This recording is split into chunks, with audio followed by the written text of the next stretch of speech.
काराकाट लोकसभा क्षेत्र में होने वाले चुनाव के लिए आज महागठबंधन के उम्मीदवार राजाराम कुशवाहा ने अपना नामांकन किया।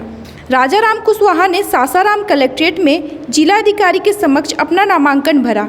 बता दें कि काराकाट लोकसभा की इंडिया महागठबंधन के उम्मीदवार राजाराम कुशवाहा अपने सैकड़ों समर्थकों के साथ सासाराम पहुंचे, जहां उन्होंने कलेक्ट्रेट में अपना नामांकन पर्चा भरा। बताते चले कि Karakat Lok Sabha seat hot seat बना हुआ है, क्योंकि काराकाट लोकसभा सीट से जहां एनडीए के उम्मीदवार उपेंद्र कुशवाहा चुनावी मैदान में खड़े हैं, तो वहीं इंडिया महागठबंधन की तरफ से भाकपा माले उम्मीदवार राजाराम कुशवाहा चुनाव मैदान में हैं। वहीं भोजपुरी स्टार पवन सिंह की एंट्री के बाद यह सीट काफ़ी सुर्खियों में आ गया है। इधर ओवैसी ने भी अपना उम्मीदवार खड़ा करके इस सीट को और दिलचस्प बना दिया है। इसी बीच आज भाकपा माले नेता व इंडिया महागठबंधन के उम्मीदवार राजाराम कुशवाहा ने अपना नामांकन दाखिल किया। नमस्कार, मेरा नाम राकेश मिश्रा और आप बिहार 24 न्यूज़ देख रहे हैं। अभी राजाराम पहुंच चुके हैं नामांकन के लिए। आइए पहले हम देखते हैं कि किस तरह से वो नियमों का, जिस तरह से वहां जांच प्रक्रिया किया गया, जिस तरह से गेट पर उनका जांच किया गया और 5 लोगों का यहां जैसे लिखा हुआ है कि केवल 5 ही लोग अंदर जाएंगे, वैसे ही 5 लोग अंदर गए हैं। और साथ ही साथ क्या कुछ राजाराम ने कहा, आइए पहले आपको सुनवाते हैं।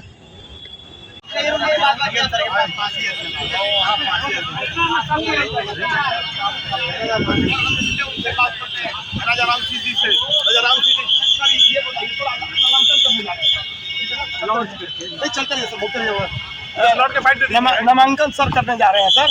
और आप काराकाट लोकसभा में क्या करेंगे सर? जनता के पास जा भी रहे होंगे, कैसे विकास के नाम पर कर रहे सर? क्या बात होगी? ये चुनाव देश में इस बार लोकतंत्र संविधान बचाने का चुनाव है। ये चुनाव इस देश में किसानों की खेती रोजगार बचाने का चुनाव है। क्षेत्रीय मुद्दों में सबसे बड़ा सवाल सोन कैनाल सिस्टम को ठीक करने का सवाल है और साथ ही साथ डालमिया नगर उद्योग के पुनर्जीवन का सवाल है। तो ये तमाम प्रश्न उठ रहे हैं। कहीं महिला कॉलेज खोलने की मांग भी उठी है। तो इन तमाम सवालों पर हम पार्लियामेंट के भीतर और बिहार सरकार से भी वार्ता करेंगे और पार्लियामेंट के भीतर भी इन सवालों को उठाएंगे और वहाँ के जनप्रतिनिधियों से मिल करके आगे की कार्य योजना। सर मेरा एक लास्ट सवाल है कि सर ये बताइए, जैसे कि विकास जो कर रहे, इसके पहले उपेंद्र कुशवाहा मंत्री थे, यहाँ एमपी भी थे, वो बोले चारों तरफ भाजपा में सर विकास हुआ है सर, इस पर सर क्या कहना है? सर एक मिनट बताइए सर, एक मिनट। मतलब अभी 2 बड़े अग्निकांड हुए काराकाट लोकसभा क्षेत्र में, जिसमें 13 बच्चे और औरतें जल करके मर गए।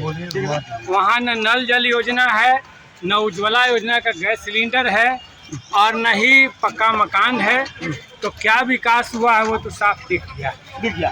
तो सर ये त्रिकोणीय हो गया क्या सर? कौन से काम सर क्या मतलब? यहाँ पर देखिए, चुनाव जा रहा है जनमत संग्रह की तरफ और जनता संविधान रखने के पक्ष में है।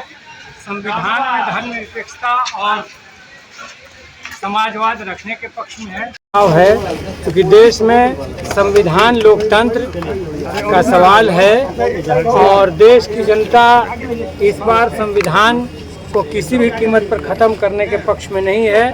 कुछ ताकतें साजिश कर रही हैं संविधान के खिलाफ, देश के लोकतंत्र के खिलाफ। तो ये चुनाव सबसे पहला एजेंडा तो ये है। दूसरा सवाल है, देश की खेती किसानों के हाथ में रहेगी या कॉरपोरेट को सौंप दी जाएगी? ये इस चुनाव से तय होना है और देश के किसान मानते हैं कि ये चुनाव के बाद देश की खेती हमारे हाथ में रहनी चाहिए, कॉरपोरेट को नीलाम नहीं होना चाहिए। और तीसरा बड़ा एजेंडा है कि देश में एक ऐसी सरकार बने जो अगली पीढ़ी की जवाबदेही अपने कंधों पर ले सके, सम्मानजनक रोजगार की व्यवस्था कर सके। इसके साथ साथ देश में महंगाई कम हो, भ्रष्टाचार मुक्त समाज बने, देश में नफरत की जो आंधी चल रही है तो एक भाईचारा और एकता और अमन कायम हो। ये सारे सवाल हैं। इसके साथ साथ खेती को लाभकारी बनाने का बड़ा प्रश्न है कि फसलों को वाजिब दाम मिले। C2 + 50% स्वामीनाथन कमीशन ने जो कहा उसके अनुरूप फसलों का दाम मिले और कानूनी खरीद की कानूनी गारंटी हो। इस पर देश का किसान आंदोलन चला भी लंबे समय तक, अभी भी वो आंदोलन जारी है। तो किसानों के साथ न्याय होना चाहिए, मजदूरों के साथ न्याय होना चाहिए। देश लगातार भूखमरी के मामले में ग्लोबल हंगर इंडेक्स में नीचे जा रहा है। ये बेहद शर्म की बात है कि हिंदुस्तान जैसा देश बांग्लादेश, नेपाल और पाकिस्तान जैसे देशों से भी भूखमरी की लिस्ट में नीचे हो गया है। तो ये सब मुद्दे हैं। इसके साथ साथ स्थानीय मुद्दों में नहरों का सवाल है। आज के सर्वे के आधार पर सोन नहरों का आधुनिकीकरण करो और इंद्रपुरी जलाशय का शीघ्र निर्माण करो। डालमिया नगर उद्योग समूह का जीर्णोद्धार हो। डिहरी को जिला बनाने की मांग भी हम घूम रहे थे तो लोगों ने उठाई है। इसके साथ साथ कुछ जगहों में महिला कॉलेजों के निर्माण का सवाल, विक्रमगंज में कुटीर उद्योगों के निर्माण का सवाल, विभिन्न तरह के स्थानीय मुद्दे भी उठे हैं। मैं समझता हूं कि वहां के अन्य प्रतिनिधियों के साथ मिल करके चुनाव जीतने के बाद हम एक बड़ी कार्य योजना बनाएंगे और उस पर हम अमल करेंगे। उस पर पार्लियामेंट में भी उस सवाल को उठाएंगे और साथ ही साथ राज्य सरकार से भी बात करेंगे कि इस क्षेत्र की जो समस्याएं हैं उनका समुचित समाधान निकलना चाहिए। इस बीच में बहुत सारी जगहों पर आग लगने से हमारे 13 बच्चे और औरतें मर गए, कछवा बिराहीपुर में और रोपहता में। तो इन दोनों जगह पर बड़ा जनसंहार हुआ एक तरह से कई अग्निकांड के जरिए।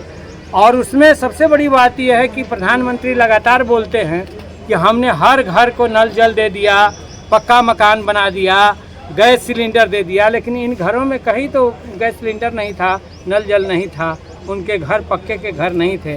तो लगता है कि सरकारी घोषणाएं एनडीए सरकार के दौर में हवाई रही हैं और इसलिए इस चुनाव में जनता उनको सबक सिखाएगी और इंडिया गठबंधन की सरकार बनाएगी। क्या लगता है काराकाट में किससे टक्कर लग रहा है आपको?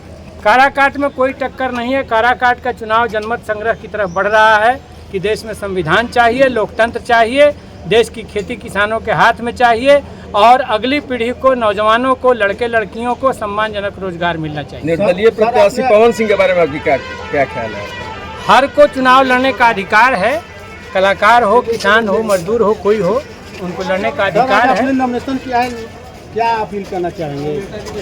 सुना उन्होंने कितने मुद्दों को बात उठाया कि जब से बीजेपी सरकार आया तब से उन्होंने तंज से कसा कि स्कूलों की कमी है, कॉलेजों की कमी है, बहुत सारे ऐसे बातों को गिनवाया जिसमें उन्होंने साफ साफ 2 कोट में कहा कि अगर हमारी सरकार आती है तो हम बहुत सारे कामों को जो पड़े हुए हैं उसे हम चालू कराएंगे। बाकी ऐसी खबरों के लिए जुड़े रहे बिहार 24 न्यूज़ से। राकेश मिश्रा की रिपोर्ट, सासाराम।